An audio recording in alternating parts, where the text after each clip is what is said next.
এই টাইপসের party clutch বানিয়ে ফেললাম মাত্র 100 টাকা খরচ করে, তাও আবার ফেলে দেওয়া জীর্ণশীর্ণ ব্যাগ দিয়ে। এবং এটা যে কোনো অকেশনে ইউজ করলে আপনাকে সম্পূর্ণ ক্লাসি একটা লুক দিবে। এই কাপড়টা আমি নিয়েছি গজ 200 টাকা করে এবং আমি প্রথমেই ব্যাগটা বসিয়ে মেজারমেন্ট নিয়ে নিয়েছি। সেম ওয়েতে আমি 2 টুকরা করে কেটে নিয়েছি।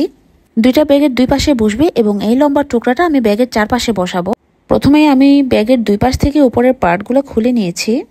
এখানে আমি দুইটা লম্বা করে কাপড়ের টুকরো কেটে নিয়েছিলাম এবং সেই কাপড়ের টুকরোগুলোকে আমি ব্যাগের সাইডের অংশে অ্যাড করে দিব। আর যে জায়গায় লক বা হুক রয়েছে সেই জায়গায় আমি ফ্যাব্রিকটা বসিয়ে সিজার দিয়ে কেটে নিব। মোটামুটি এই ব্যাগটাকে আমি ব্ল্যাক কালারের ফ্যাব্রিক দিয়ে সম্পূর্ণভাবে র্যাপ করে নিব। আর এই ব্যাগটা র্যাপ করার জন্য আমি এখানে ইউজ করেছি B7000 গ্লু। এই পার্টটা কিন্তু আমার কাছে খুবই ডিফিকাল্ট ছিল, অনেক কষ্ট হয়েছে এটা অ্যাড করতে।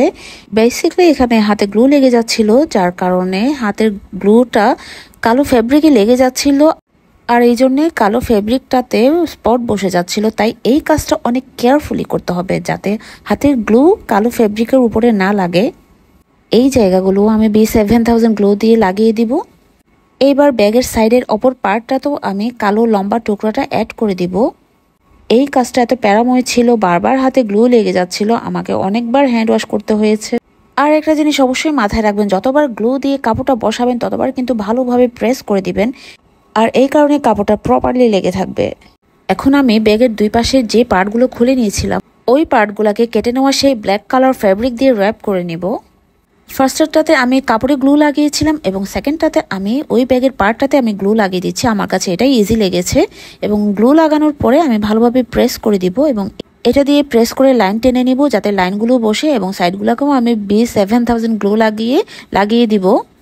আর এই পার্টটা অ্যাড করার জন্য আমি এখানে হট গ্লু ব্যবহার করেছি, আর হট গ্লুর কারণে এটা খুব ইজিলি লেগে যাবে। B7000 গ্লু দিয়ে কাজ করলে কিন্তু অনেক সময় লাগে। প্রত্যেকবার গ্লু দিয়ে লাগানোর পরে একটু হাত দিয়ে প্রেস করে নিতে হবে এবং আমি সেম ওয়েতে সেকেন্ড পার্টটাও লাগিয়ে নিব।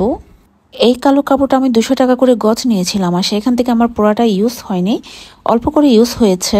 আর লম্বা সাইজের ধানের মতো পুঁথিগুলো আমি 20 টাকা করে তোলা নিয়েছি।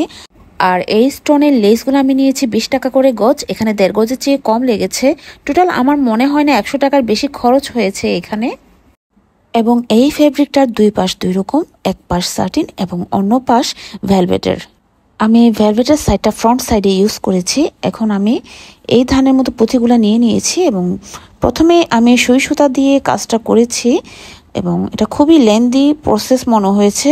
আর আমার এত ধৈর্য নাই সুই সুতার কাজ করার, আমি আসলে এমনিতেই ধৈর্যশীল হলে কিছু কাজে আমার একদম ধৈর্য নেই, তো আমি সেজন্য প্রথমে সুই সুতা দিয়ে করলেও পরবর্তীতে আমি B7000 গ্লু দিয়ে লাগিয়ে দিয়েছি, যেটা আমার কাছে সবচেয়ে ইজি এবং শর্টকাট প্রসেস মনে হয়েছে। আমার কিন্তু কিছু কাজে প্যাশন্স থাকলেও কিছু কাজে একদম প্যাশন্স থাকে না।